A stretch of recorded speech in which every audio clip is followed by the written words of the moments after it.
রাস্তায় হাঁটতে চায় না নতুন প্রজন্ম। উল্লেখ করে জামায়াত ইসলামীর আমির ডক্টর শফিকুর রহমান বলেছেন, বিশ্ববিদ্যালয়গুলোর ছাত্র সংসদ নির্বাচনই তার প্রমাণ। সকালে কিশোরগঞ্জের কটিয়াদি কলেজ মাঠে আয়োজিত জনসভায় জামায়াত আমির বলেন, যারাই আগামীতে নির্বাচিত হবেন তাদেরকে অভিনন্দন জানাবে জামায়াত ইসলামী। তবে কোনো দুর্বৃত্তকে এবার ভোট চুরির সুযোগ দেওয়া হবে না বলেও হুঁশিয়ারি দেন তিনি। জামায়াত ক্ষমতায় গেলে পাচারকৃত টাকা ফিরিয়ে এনে ন্যায্যতার ভিত্তিতে দেশ গড়ে তোলা হবে। বিএনপির চেয়ারম্যানকে উন্মুক্ত ডায়ালগের আহ্বান জানিয়ে ডক্টর শফিকুর রহমান বলেন, জামায়াত দলীয় সরকারের বিজয় চায় না, 18 কোটি মানুষের বিজয় চায়। আগামীতে জামায়াত ক্ষমতায় আসলে যুবকদের দক্ষ জনশক্তি হিসেবে গড়ে তোলারও অঙ্গীকার ব্যক্ত করেন জামায়াত আমির। মা বোনদের হাত দিয়েছিল, সেই দিনই বাংলাদেশে আগুনের শীর্ষ পদ তারা অলঙ্কৃত করেছেন। 11 দলের সম্মানিত নেতৃবৃন্দ, আমরা পরিষ্কার বলেছি, আসেন আগামী দিনে কে কি করব আমরা সামনাসামনি ডায়ালগ করি, জাতির সামনে হাজির হয়ে যাই। খোলা ময়দানে জাতি আমাদেরকে প্রশ্ন করুক, আমরাও জবাব দেই, আপনারাও জবাব দেন, আর সিদ্ধান্ত নেওয়ার দায়িত্বটা জাতির উপর ছেড়ে দেন। চলে বলে কৌশলে যে কোনোভাবে আমাকে জিততে হবে এই ধারণা থেকে বের হয়ে আসেন। ওই পুরানা স্লোগান থেকে বের হয়ে আসেন, আমার ভোট আমি দিব, তোমারটাও আমি দিব। এই দিন শেষ। 24-এর যুবকেরা ঘুমিয়ে পড়েনি, জাগিয়ে আছে। তার ভোটের পাহারাদারি সে করবে, সাথে সাথে বাকি সকলের ভোটের পাহারাদারি করবে। কোনো দুর্বৃত্ত এখন আর কারো ভোটে হাত দিতে পারবে না ইনশাআল্লাহ।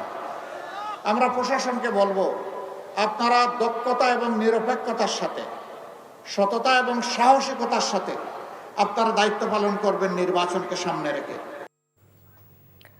ময়মনসিংহের সার্কিট হাউস মাঠে নির্বাচনী জনসভায় বক্তব্য রাখবেন জামায়াত ইসলামীর আমির ডক্টর শফিকুর রহমান। সেখানে আছেন আমাদের স্টাফ করেসপন্ডেন্ট আইয়ুব আলী। সরাসরি চলে যাচ্ছে তার কাছে।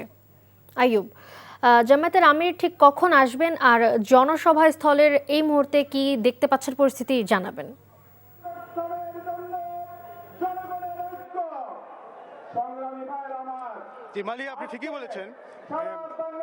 আপনি ঠিকই বলেছেন, আজ 12টার পরে আমি এখন সার্কিট হাউস মাঠে আছি। আজ 12টার পরে জামায়াতের আমির ডাক্তার শফিকুর রহমান, আমার পিছনে যে মঞ্চটি দেখতে পাচ্ছেন, এই মঞ্চে উনি আসবেন এবং এই মঞ্চে উনি প্রধান অতিথি হিসেবে বক্তব্য রাখবেন।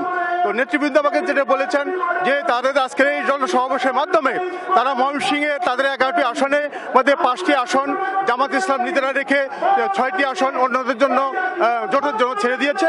তো তাদের বক্তব্য হচ্ছে যে আজকে জামাতের আমির এখানে যে বক্তব্য দিবেন, এই বক্তব্যের উপর নির্ভর করবে ভোটের গতিবিধি এবং এই তার বক্তব্যের পরে মানুষের মধ্যে একটা ইতিবাচক প্রভাব পড়বে।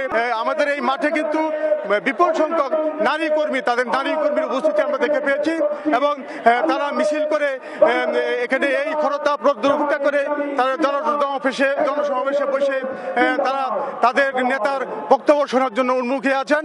এবং এখানে একটা কথা বলে রাখি যে ময়মনসিংহে 11টি আসনের মধ্যে 5টি আসন জামাত নিজেদের জন্য রেখে 6টি আসন জোটের জন্য ছেড়ে দিয়েছে।